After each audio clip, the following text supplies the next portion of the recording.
Hello students, first lecture में हमने types of vectors पढ़े थे। एक दो टाइप्स रह गए हैं जिनको आज हम कंप्लीट करेंगे इस लेक्चर में। तो नेक्स्ट टाइप जो हमारा है that is orthogonal vectors.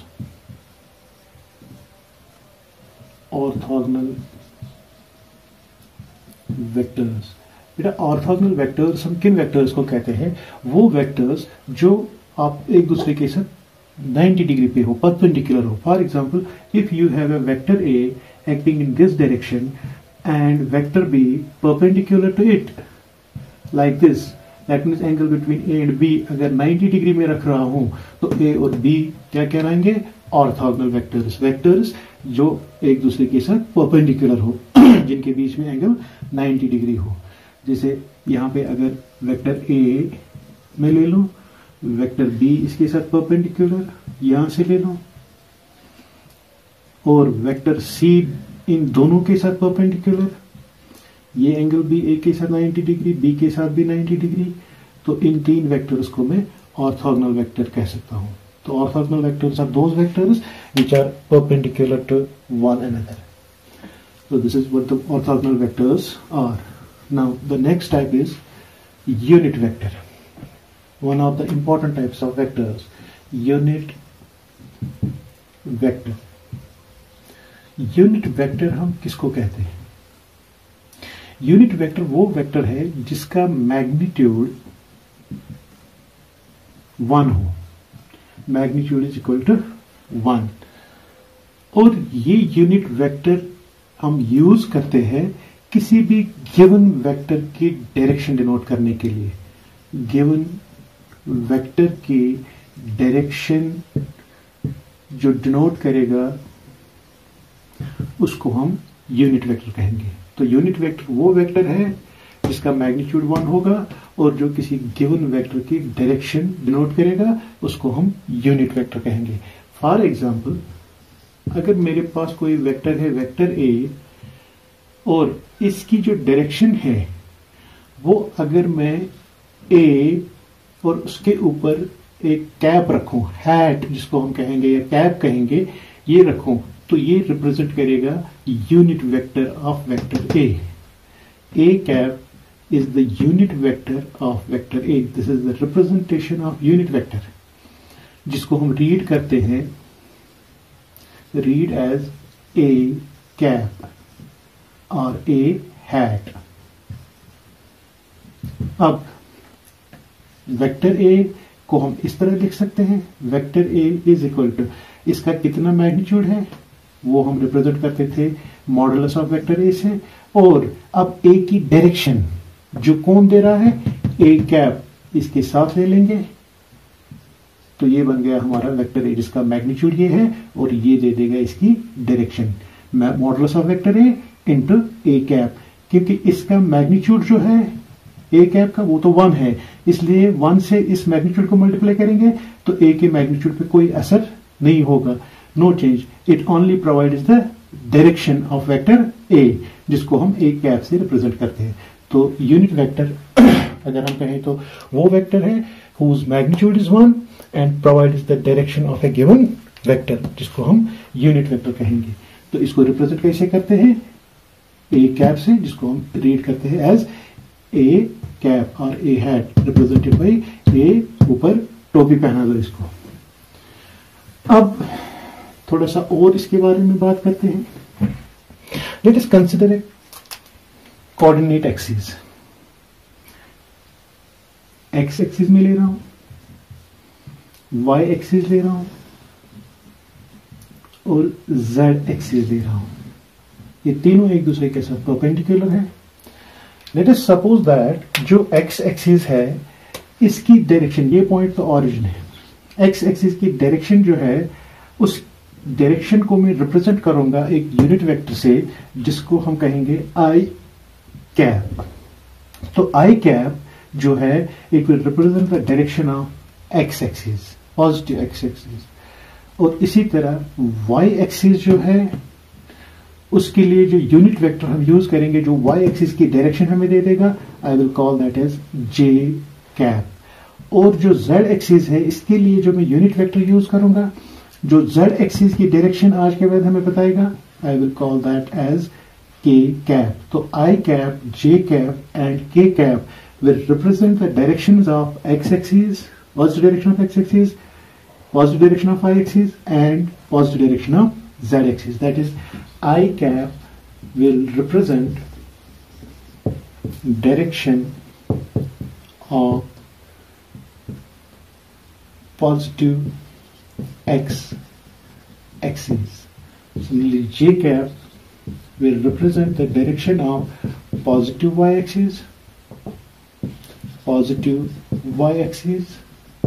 and K cap that of z-axis.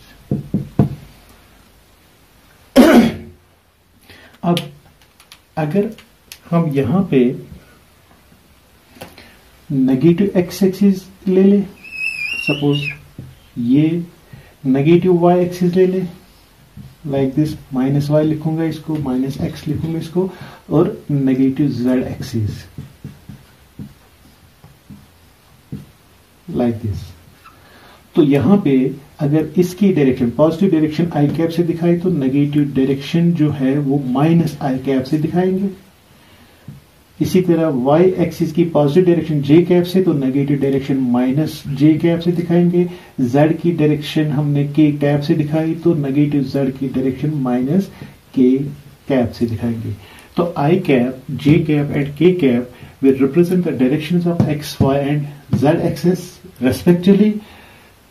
Minus I, minus j and minus k will represent the directions of negative x axis, negative y axis and negative z axis respectively.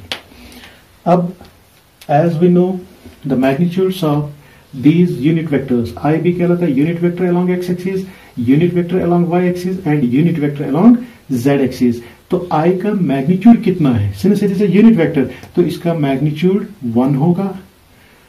J का कितना magnitude होगा, उसका भी magnitude 1 होगा। K का कितना magnitude होगा, K unit vector का, वो भी 1 होगा। तो ये तीनों यूनिट वेक्टर्स हैं जिनका मैग्नीट्यूड 1 होता है। फॉर एग्जाम्पल, अब इससे हमें क्या होता है, आसान होता है अब वेक्टर्स को मैथमेटिकली रिप्रेजेंट करने में। लाइक दिस, सपोज कोई वेक्टर मेरे पास है, vector A, I will again draw the coordinate plane x, y and z like this. This point is the origin. Suppose एक वेक्टर है मेरे पास, वेक्टर ए, जिसका मैग्नीट्यूड है 2 यूनिट्स और जिसकी डायरेक्शन है पॉजिटिव x एक्सिस। तो यहां से एक वेक्टर में रिप्रेजेंट कर रहा हूं, वेक्टर ए जिसका मैग्नीट्यूड है 2 और डायरेक्शन है पॉजिटिव एक्स एक्सिस। तो इस वेक्टर ए को मैं इस तरह भी आप लिख सकता हूं, मैग्नीट्यूड तो 2 है, डायरेक्शन कौन सी है, positive x axis. Positive x axis के लिए हमने कौन सा यूनिट वेक्टर चूज किया है, आई कैप। तो I will right here 2 I cap. Instead of writing now 2 units along positive direction of x axis, I will simply write 2 I cap. 2 I cap will tell me that I have a vector A whose magnitude is 2 and whose direction is positive direction of x axis. Similarly, if I have another vector, vector B, whose magnitude is 5 and x along y axis, suppose यहाँ से कोई vector है जिसका magnitude है 5 y direction में, तो I will write vector B, अगर इसका नाम है तो I will write 5 j cap. इसी तरह अगर कोई वेक्टर है, vector C along z direction जिसका मैग्नीट्यूड है 10, तो I will write 10 k cap.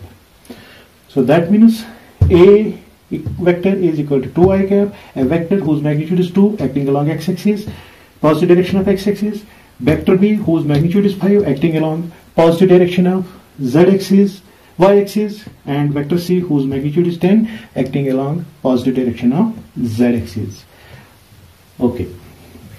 अब अगर कोई वेक्टर होगा, से vector a whose magnitude is 3 and acts along negative x axis, इस डायरेक्शन में अगर एक्ट कर रहा है तो I will simple right -3 I cap, That means I have a vector whose magnitude is 3 and the direction is minus I cap. That represents negative direction of x axis. इस direction में vector A है, magnitude 3 है. इसी तरह अगर मैं लिख सकता हूं vector B equal to 10 j cap but negative. That means I have a vector whose magnitude is 10 and direction is negative y axis along this. So this is how we can write the vector in terms of unit vectors. तो in general किसी भी vector को हम अब कैसे लिख सकते हैं? शेयर. तो कोई भी वेक्टर अगर हमारा है वेक्टर ए तो इसको हम लिख सकते हैं modulus of vector A into unit vector. तो अब अगर यहां पे हम यूनिट वेक्टर को देखें ये किसके बराबर होगा यूनिट वेक्टर को? तो ये होगा वेक्टर ए इस मॉडुलस ऑफ वेक्टर ए को दैट इज मैग्नीट्यूड को डिवाइड कर दीजिए, यहां इस साइड में ले लीजिए इसको, ये डिवाइड में आएगा. तो यूनिट वेक्टर को आप कैसे डिफाइन कर सकते हो? See here you can say unit vector of a vector is equal to vector divided by its magnitude. Vector divided by its magnitude. तो मैग्नीट्यूड मैग्नीट्यूड के साथ कैंसिल हो जाएगा, बचेगा क्या? खाली डायरेक्शन. तो वेक्टर को अगर हम उसके मैग्नीट्यूड से डिवाइड करेंगे तो वहां जो रहेगा that is the direction of the vector, जिसको हम यूनिट वेक्टर से रिप्रेजेंट कर सकते हैं. तो ये फॉर्मूला बन जाएगी हमारी किसी यूनिट वेक्टर के लिए. Got it? Okay. Now let us move ahead. अब अगर यहां पे मैं कोई वेक्टर लिख रहा हूं vector A equal to 2i plus 3j. अब बताइए मुझे ये वेक्टर कौन सा वेक्टर है, किस डायरेक्शन में एक्ट करता है?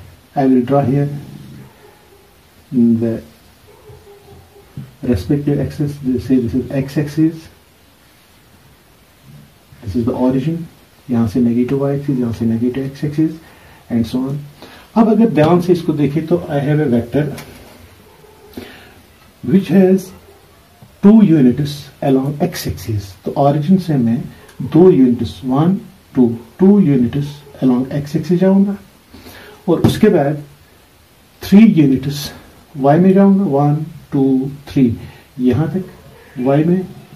तो इन दो पॉइंट्स को अगर मैं देख मिलाऊं तो यहां पे ये पॉइंट जो है this represents 2 along x and 3 along y axis. तो यहां से यहां अगर मैं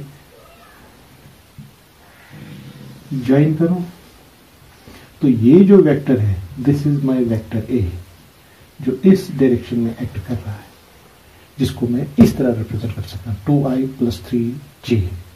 इसी तरह अगर कोई वेक्टर है vector A equal to 2i minus 3j, तो 2i तो यही रहेगा, माइनस 3j तो नीचे आना पड़ेगा.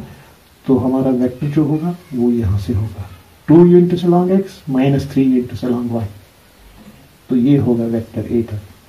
इस तरह अगर कोई वेक्टर वेक्टर बी है equal to minus 2i plus 3j, तो माइनस 2i मतलब y में जाऊंगा मैं x में जाएंगे, negative direction of x axis में 2 जाएंगे और y में 3. तो ये होगा हमारा वेक्टर बी. Got it?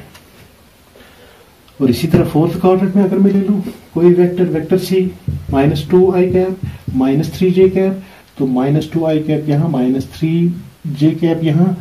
तो ये वेक्टर होगा वेक्टर सी जो minus 2i cap minus 3j cap represent करेगा. Got it?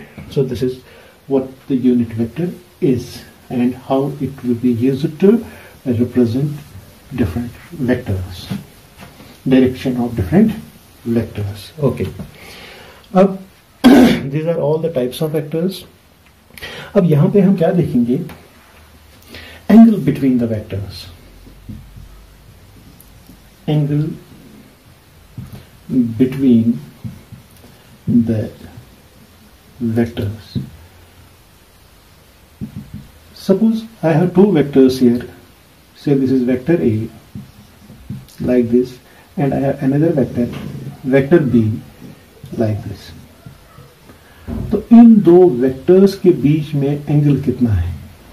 तो in order to find the angle between these two vectors, जिसकी ए की डायरेक्शन यहां है, बी की डायरेक्शन यहां है, तो एंगल कैसे निकालें? एज वी नो, ये जो पॉइंट है, this point, this is called tail of vector A. Say this is, I will represent it by P, and this is called head of vector A. I will represent it by Q. This is another vector, vector B, whose tail is say at M and head is at say N. अब in order to know the angle between these two vectors, मैं क्या करूंगा? मैं या तो A को shift करूंगा, parallel shift करूंगा, क्योंकि पैरेलल शिफ्ट मुझे पता है अगर मैं इस वेक्टर को पैरेलली शिफ्ट करूं इसमें कोई चेंज नहीं आएगी, या तो बी को शिफ्ट करूं। बी, अब यहां पे चलो बी को शिफ्ट करते हैं, तो बी को इस तरह शिफ्ट करो कि इस पैरेलल टू बी इस तरह शिफ्ट करो कि ताकि इसका टेल जो है वो ए की टेल के साथ कोइंसाइड हो जाए। सबसे पहले दो वेक्टर्स को एक दूसरे के रेस्पेक्ट में इस तरह शिफ्ट करो कि दोनों के टेल्स कोइंसाइड हो जाए। जैसे मैं बी को शिफ्ट कर रहा हूं पैरेलल टू बी, तो यहां पे मैं बी को ले रहा हूं, तो मैंने बी को शिफ्ट किया है यहां से यहां, इस तरह के ये जो m है ये यहां पे आ गया और n ये है, ये बन गया मेरा वेक्टर बी। क्या बी में कोई चेंज आ गई? नो, बी जैसा है वैसा, पैरेलल शिफ्टिंग की है। अब ये मेरा वेक्टर ए है और ये है वेक्टर बी। अब इन दो वेक्टर्स के बीच में दो एंगल्स आते हैं, एक ये छोटा वाला एंगल और दूसरा बाहर से अगर हम देखें इधर से तो ये एंगल ए और बी के बीच में। तो अब एंगल बिटवीन द वेक्टर्स कौन सा हम यहां पे ले लेंगे? Always we have to consider the smaller angle between the two. A और बी के बीच में वही होगा एंगल बिटवीन द वेक्टर्स जो स्मॉलर होगा, तो ये एंगल छोटा वाला जो होगा we are calling this as angle between the vectors. एक बात है। दूसरी बात, जब भी आप एंगल बिटवीन द वेक्टर्स ले लोगे तो वो या तो हेड्स के बीच में होना चाहिए, दो हेड्स के बीच में, या दो टेल्स के, जैसे यहां पे हमने दो टेल्स के बीच में एंगल निकाला है। फॉर एग्जाम्पल, अगर एक वेक्टर है ये और दूसरा वेक्टर है ये, से दिस इज वेक्टर ए और ये है वेक्टर बी, क्या इन दो वेक्टर्स के बीच में ये एंगल होगा angle between the vectors? No, ये एंगल नहीं होगा बिटवीन द वेक्टर्स, क्योंकि ए के टेल के साथ क्या मिल रहा है, सॉरी ए के हेड के साथ क्या मिल रहा है? बी का टेल, तो ये टेल और हेड के बीच में आ रहा है, तो ये एंगल बिटवीन द वेक्टर्स नहीं होगा। तो फिर कौन सा एंगल होगा बिटवीन देम? अगर मैं ए को शिफ्ट करूं parallel to itself like this, तो ए को मैंने यहां से पैरेलली यहां रखा है, शिफ्ट किया है यहां, तो ये वेक्टर है। अब अगर हम यहां पे देखें तो क्या मिल रहा है? बी का भी टेल और ए का भी टेल, तो ये होगा angle between the vector smaller one. इसका बड़ा यहां से भी आएगा, वो नहीं, ये वाला एंगल होगा एंगल बिटवीन द वेक्टर्स। तो smaller angle between the vectors is the angle between them जो उनके टेल्स या उनके हेड्स के बीच में होगा। फॉर एग्जाम्पल, हेड्स के बीच में हम किस तरह दिखा सकते हैं? सपोज ये है एक वेक्टर, वेक्टर ए, और यहां से है दूसरा vector, vector B. Say this is vector A and this is vector B. तो ये एंगल जो होगा we can call this is angle between the vectors. क्यों? अगर मैं बी को शिफ्ट करूं यहां और ए को आगे शिफ्ट करूं, ये पॉइंट तो ए और बी, ए तो ये है, बी ये है, तो टेल्स इनके ये है या हेड्स, तो ये एंगल जितना है उतना ही ये एंगल भी होगा। तो चाहे आप हेड्स के बीच में कहो या टेल्स के बीच में, इसमें कोई प्रॉब्लम नहीं है, but not between head and tail, ये वाला नहीं, either between the tails or between the heads. So this is how you can define the angle between the vectors. तो आज के बाद angle between the vectors किसके बराबर होगा? The angle between the tail, smaller angle between the tails of the two vectors or between the heads of the two. Let us move to another topic, that is multiplication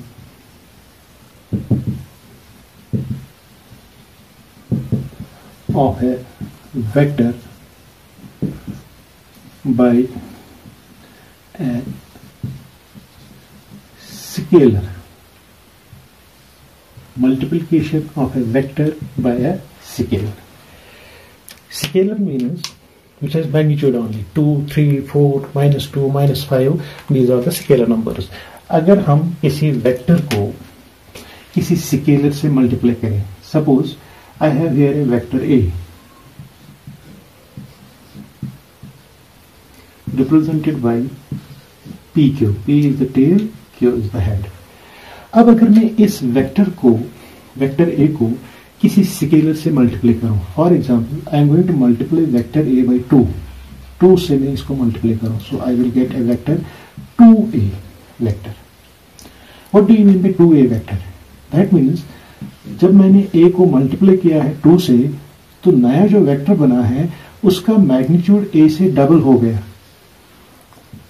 जितना a था उससे double हो गया इसका magnitude, और direction वही रही जो a की है, क्योंकि जिससे मैंने मल्टीप्लाई किया वो पॉजिटिव नंबर था। क्या था? Positive number. तो जब भी पॉजिटिव नंबर से हम किसी वेक्टर को मल्टीप्लाई करेंगे तो उसकी डायरेक्शन वही रहेगी और मैग्नीट्यूड उतने टाइम्स इंक्रीज होगा। इसी तरह अगर मैं किसी वेक्टर को से, दिस इज वेक्टर बी, अगर मैं इसको मल्टीप्लाई करूं 3 से, बट -3 से अगर मैंने इसको मल्टीप्लाई किया, तो व्हाट हैपन्स, बी का मैग्नीट्यूड 3 टाइम्स इंक्रीज होगा और डायरेक्शन अपोजिट होगी बी की। ये नया वेक्टर बनेगा जिसका magnitude 3 times the magnitude of B होगा और डायरेक्शन होगी opposite to that of B की। नेगेटिव नंबर से आप मल्टीप्लाई कर रहे हो, नेगेटिव क्या करेगा? बी की डायरेक्शन चेंज करेगा। तो याद रख लीजिएगा, किसी भी वेक्टर को जब आप मल्टीप्लाई करोगे किसी स्केलर से, तो उसका मैग्नीट्यूड जो है उस वेक्टर का वो स्केलर टाइम्स इंक्रीज होता है, डायरेक्शन सेम रहेगी अगर स्केलर पॉजिटिव होगा और डायरेक्शन अपोजिट होगी अगर स्केलर नेगेटिव होगा। तो multiplication of a vector by a scalar, जैसे हमने यहां कहा था, किसी भी स्केलर से अगर ए को मल्टीप्लाई करोगे तो उसका मैग्नीट्यूड उतने टाइम्स इंक्रीज होगा और डायरेक्शन वही रहेगी अगर ये नंबर पॉजिटिव है, या डायरेक्शन अपोजिट होगी अगर ये नंबर नेगेटिव है। Got it? Okay, this is how to multiply A vector by a scalar.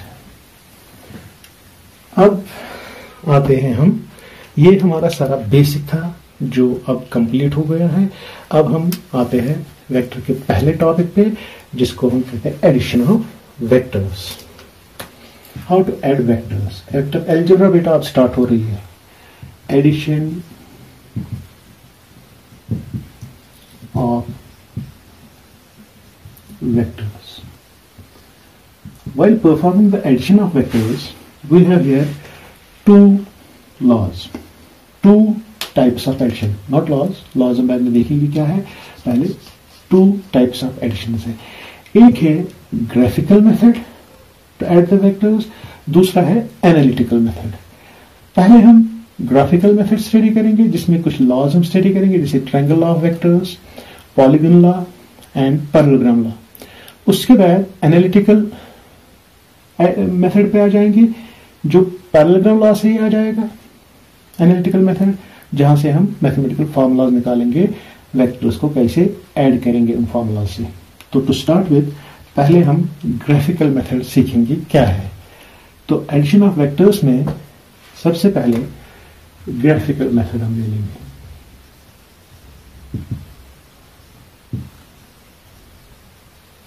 इसमें ग्राफिकल मेथड में फर्स्ट वन, पहला लॉ जो है that is called triangle law of vectors, दूसरा पॉलीगन लॉ ऑफ वेक्टर्स, और तीसरा जो है पैरेललोग्राम।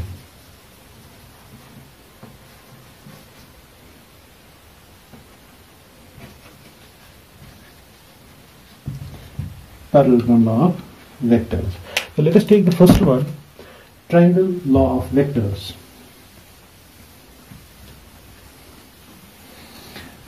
Vector algebra पे हम आ गए हैं। अब ध्यान से देख लीजिएगा, triangle law of vectors।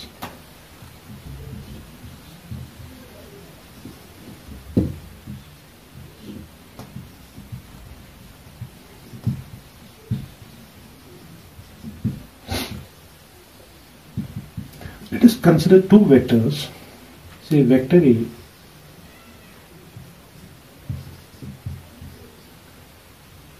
whose tail is at P and head is at Q, and another vector, vector B, whose tail is at M and head is at N. ये दो वेक्टर्स मैंने ले लिए हैं जिनको मैं ऐड करूंगा by using triangle law of vectors. तो ट्रायंगल लॉ ऑफ वेक्टर्स क्या कहता है? ट्रायंगल लॉ ऑफ वेक्टर्स हमें कहता है कि अगर ये दो वेक्टर्स रिप्रेजेंट करेंगे दो साइड्स ट्रायंगल के in magnitude as well as in direction, if these two vectors will represent the two sides of a triangle both in magnitude and direction, then the third side of the triangle will give us the resultant of these two vectors. That is, resultant here is called the sum of these two vectors. Sum of these two vectors जिसको हम resultant कहते हैं, कौन दे देगा? Third side of the triangle will give us the sum of these two vectors, but the direction is opposite to that of the two vectors. That is, say opposite order में उसकी direction लेनी पड़ेगी। Let us see क्या कहा हमने। सबसे पहले आप क्या करोगे? ड्रॉ वेक्टर ए। यहां पे इन दोनों को ऐड कैसे करेंगे हम? पहले आप वेक्टर ए को ड्रॉ करोगे। बेटा ड्रॉ करने का मतलब है we have to use the scale. जितना ए का मैग्नीट्यूड है उतनी लेंथ हम यहां पे ले लेंगे स्केल से। जितना ए का मैग्नीट्यूड है उतनी लाइन हम लंबी ले लेंगे स्केल से। सपोज ए का मैग्नीट्यूड है 10, तो हम 10 सेंटीमीटर यहां पे लाइन ले लेंगे। बी का मैग्नीट्यूड है 7, तो 7 सेंटीमीटर की लाइन ले लेंगे। उसी डायरेक्शन में, जिस डायरेक्शन में ए है तो उसी डायरेक्शन में ए को रखेंगे, जिस डायरेक्शन में बी है उसी डायरेक्शन में बी को रखेंगे। तो मैंने ए को यहां पे ड्रॉ किया है। This is the tail of A, this is the head of A. अब क्या करूंगा? बी को पैरेलल शिफ्ट करूंगा इस तरह के, बी का टेल कहां आना चाहिए? ए के हेड पे। तो मिला दो tail of B head of A के साथ एंड ड्रॉ वेक्टर बी। तो ये मैंने वेक्टर बी को ड्रॉ किया। किस तरह? By joining the tail of B with the head of A, with the head of A. तो क्यू के साथ मैंने एम को ज्वाइन किया और ये पॉइंट जो है ये है एन, हेड ऑफ बी। तो ये बन गए मेरे दो साइड्स, एक साइड पी क्यू और दूसरा क्यू एन।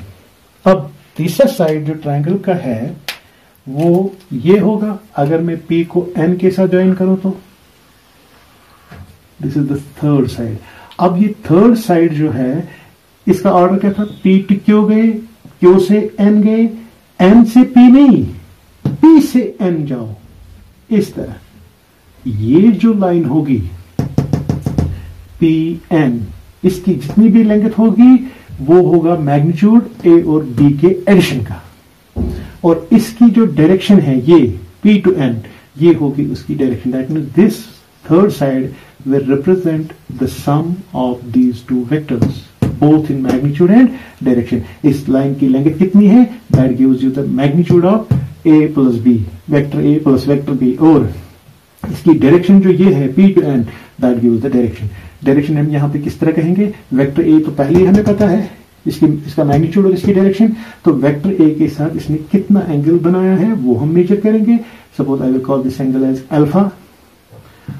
तो ये अल्फा कितना है ये हम मेजर करेंगे, और इस लाइन की लेंथ क्या है वो हम मेजर करेंगे। The length will give us the magnitude and this angle will tell us the direction of the resultant vector. Resultant फिर से मैं बताता हूं, रिजल्टेंट हम किसको कहते हैं? रिजल्टेंट हम कहते हैं वेक्टर्स में अगर दो वेक्टर्स है, तीन वेक्टर्स है, जितने वेक्टर्स को भी आप सम करोगे जो आंसर होगा उसको हम रिजल्टेंट कहते हैं, जिसको हम रिप्रेजेंट करते हैं आर वेक्टर से। तो यहाँ पे आर वेक्टर जो होगा that will equal to A vector plus B vector. तो इस मेथड को हम triangle law of vector addition कहते हैं। फिर से मैं रिपीट करता हूं इसको। Triangle law of vector addition क्या कहता है? अगर दो वेक्टर उसको हम दो साइड से, ट्रायंगल के दो साइड से रिप्रेजेंट करेंगे both in magnitude and direction, that means जितना ए का मैग्नीट्यूड उतना यहां ले लेंगे, जितना बी का मैग्नीट्यूड उतना यहां ले लेंगे, जो डायरेक्शन ए की वो यहां रखेंगे, जो डायरेक्शन बी की वो यहां रखेंगे। फिर उसके बाद ट्रायंगल कंप्लीट करेंगे। जो थर्ड साइड बन जाता है ट्रायंगल का वो हमें इन दोनों का रिजल्टेंट दे देता है। तो R जो है it gives us the magnitude and the direction of some of the vectors A and B, but in the opposite order. See here, order था P to Q गए, Q से N गए, तो N हमारा final point, P हमारा initial point, तो initial to final जाना है, तो P टू N रिजल्टेंट की डायरेक्शन होगी. अपोजिट ऑर्डर में क्या कह रहा था, P to Q, Q to N, then not N to P, P to N. That is the opposite order. This is what is called the triangle law of vector addition. तो अगर आप बेटा definition लिखना चाहते हैं इसकी, तो triangle law of vector addition को कैसे आप स्टेट करोगे.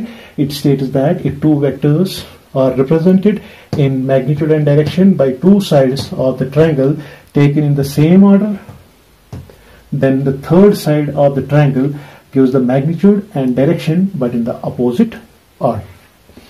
तो करना कैसे था इसको, पहले ए को ड्रॉ करोगे, from the head of A draw vector B, from the head of A draw vector B, then join the initial point with the final point, that will give you the sum of the two vectors. This is what is called a triangle law of vector addition. अब इसके बाद polygon law, दूसरा polygon law of vector addition.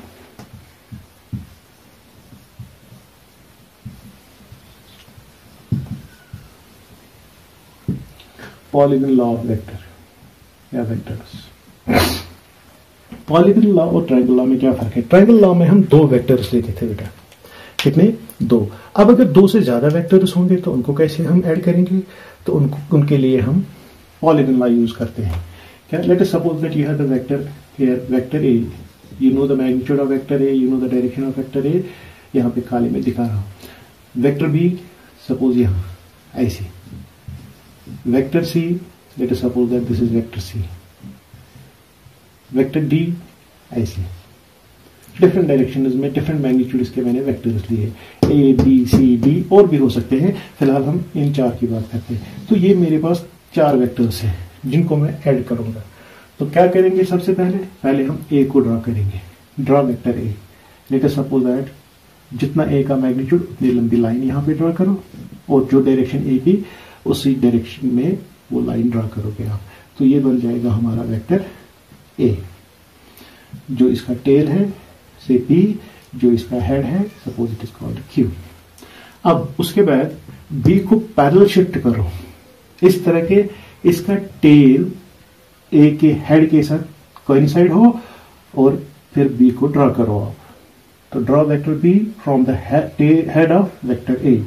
Vector B को मैंने यहां पे draw किया है, कहां से, ए के हेड से. So this is our vector B. तो जितना मैग्नीट्यूड बी का था उतनी लंबी लाइन मैंने यहां पे ले ली, जो बी की डायरेक्शन वही उसी डायरेक्शन में. अब उसके बाद from the head of vector B, B के हेड से वेक्टर सी ड्रॉ करो. तो यहां पे सी का टेल रखो बी के हेड पे और सी को ड्रॉ करो यहां पे. ये है हमारा वेक्टर सी. तो उतनी ही लंबी लाइन जितना सी का मैग्नीट्यूड होगा, और जो डायरेक्शन सी की उसी डायरेक्शन में लाइन. उसके बाद from the head of vector C, अब देखो बेटा सेम ऑर्डर में जा रहा है, पी से क्यू, क्यू से सपोज एस, एस से एम, कहीं वापस नहीं आ रहे हैं, सीधे आगे आगे बढ़ रहे हैं. तो from the head of vector C draw vector D, जो यहां जाएगा, जो डी की डायरेक्शन उसी डायरेक्शन में, जो डी का मैग्नीट्यूड उतनी ही लंबी लाइन. तो ये हमारा वेक्टर डी होगा. Let us call this point is an, head of D को एन कहेंगे. तो फाइनल पॉइंट जो हमारा है वो ये है, और इनिशियली जहां पे हमने स्टार्ट किया था वो है पी. तो पी को ज्वाइन करो एन के साथ, ज्वाइन पी विथ एन. तो जो ये closing side of the polygon है, that will give the resultant of these four vectors, that is sum of these four vectors, जिसको हम R कहते हैं, will be equal to vector A plus vector B plus vector C plus vector D. अब graphical method में क्यों कह रहा हूं इसको, क्योंकि अब आप स्केल उठाओगे, स्केल से देखो कि इसकी लेंथ कितनी है, that will give you the magnitude of sum of all these vectors. और अब डायरेक्शन क्या होगी, तो A के साथ ये साइड कितना एंगल बनाता है, वो जो एंगल होगा that will give the direction of resultant vector R with respect to vector A. तो इसमें हमें डायरेक्शन भी पता चली विथ रिस्पेक्ट टू ए, और इसकी लेंथ जो है वो हमें मैग्नीट्यूड भी दी गई। This is what is called the polygon law of vector addition. अब तीसरा जो है, third one, that is parallelogram law of vector addition. Parallelogram law of vector addition.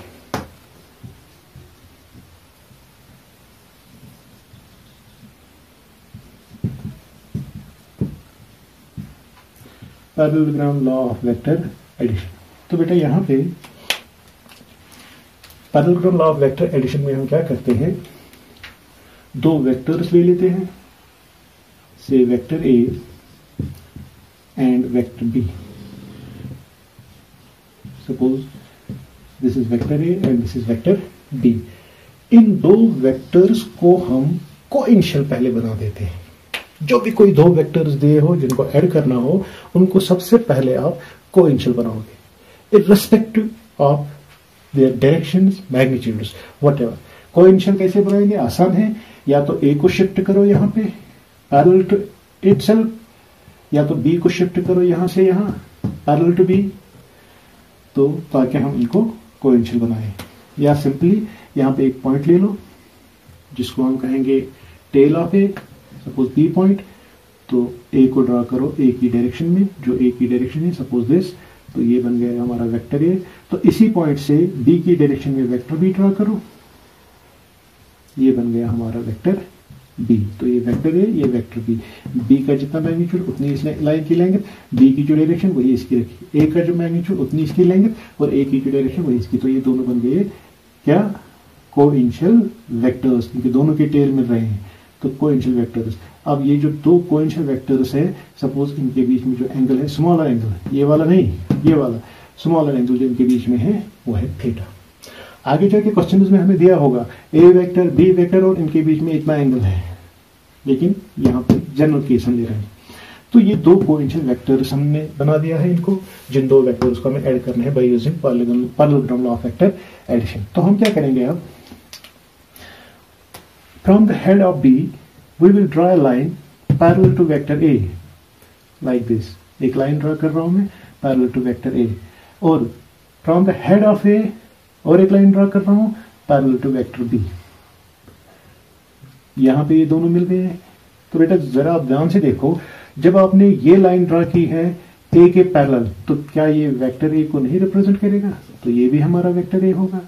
और जब B को यहां पे आपने बी के पैरेलल एक लाइन यहां पे ड्रा की जिसका मैग्नीट्यूड उतना ही जितना बी का, तो क्या ये वेक्टर बी नहीं रिप्रेजेंट करेगा? यस, दैट मीन्स हमने वेक्टर इसको पैरेलली शिफ्ट किया है। अब जरा ध्यान से देख लीजिए, अगर हम इस पॉइंट को कहते हैं पी, इसको कहेंगे इस पॉइंट को हेड ऑफ ए को क्यू, इसको कहूंगा मैं एस और इसको कहूंगा एम। तो जरा ध्यान से देख लीजिए, पी क्यू वेक्टर ए है, एस एम भी वेक्टर ए ही है, पी एस वेक्टर बी है, क्यू एम भी वेक्टर बी है। तो इसका मतलब है P Q M S parallelogram बन गया है, equal and parallel opposite sides है, ये इसके बराबर और इसके पैरेलल, ये इसके बराबर और इसके parallel. Okay, now I have to add vector A with vector B. तो कैसे ऐड करूं, जरा यहां पे आ जाइए।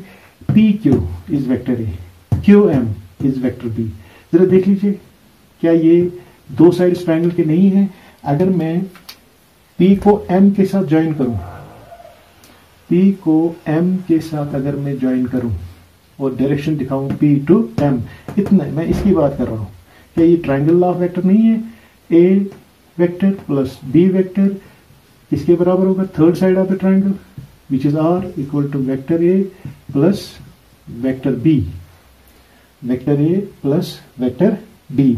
तो ये मुझे इन दोनों का सम दे रहा है। अब ये जो लाइन है जो रेड कलर से मैंने ड्रा की है, ये कौन सी लाइन है? जरा इस पैरेललोग्राम में ध्यान से देख लीजिए। तो ये लाइन तो डायगोनल है पैरेललोग्राम की, इस parallelogram P Q M S की, तो ये डायगोनल है।